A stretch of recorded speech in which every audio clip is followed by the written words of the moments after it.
अखन अहाँ सब सुनि रहल छी मैथिली एक्सप्रेस की शानदार प्रस्तुति।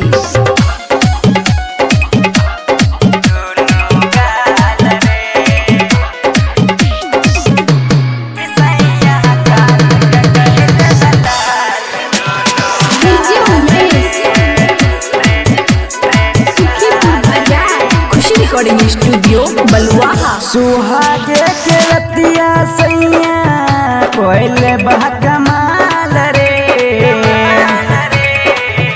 सुहागे के रतिया सैया कोयले बह कमाल रे। कि सैया काट के कहले बलाल दोनों गाल रे। कि सैया काट के कहले बलाल दोनों गाल रे।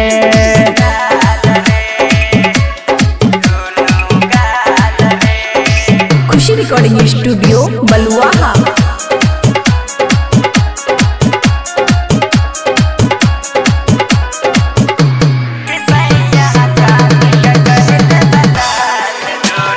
Music by DJ Umesh Shukipur बाजार।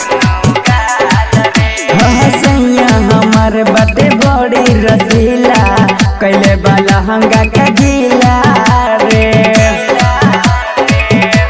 रे सखी ढोरी के चट चट कोयले बापीला दैया का दिल है बढ़ीला रे। हम नाही जननी बलमा मिल तो इज्जत हाल रे। हम नाही जननी बलमा मिल तो इज्जत हाल रे। कि सैया काट के कहले बलाल दोनों गाल रे।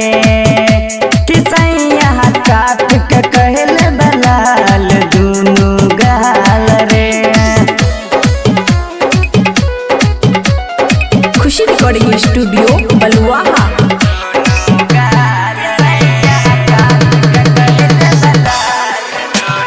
Music by DJ Umesh Shukipur Bazar. दैया पे चढ़ के उमर ले बधाका तोड़ ले बसाया के टाका रे। राजेश राजू मोरा मोड़ ले बकाटा कोई जवानी जैसे आटा रे। प्रेमी प्रकृति के बिगड़ल चाल रे। प्रेमी प्रकृति के बिगड़ल चाल रे। कि सैया चाट के कहले बलाल दोनों गाल रे। कि सैया चाट के कहले बलाल दोनों गाल रे। सुहागे के रतिया सैया कोयले बहक महल रे। कि सैया काट के कहले बलाल दोनों गाल रे। कि सैया काट के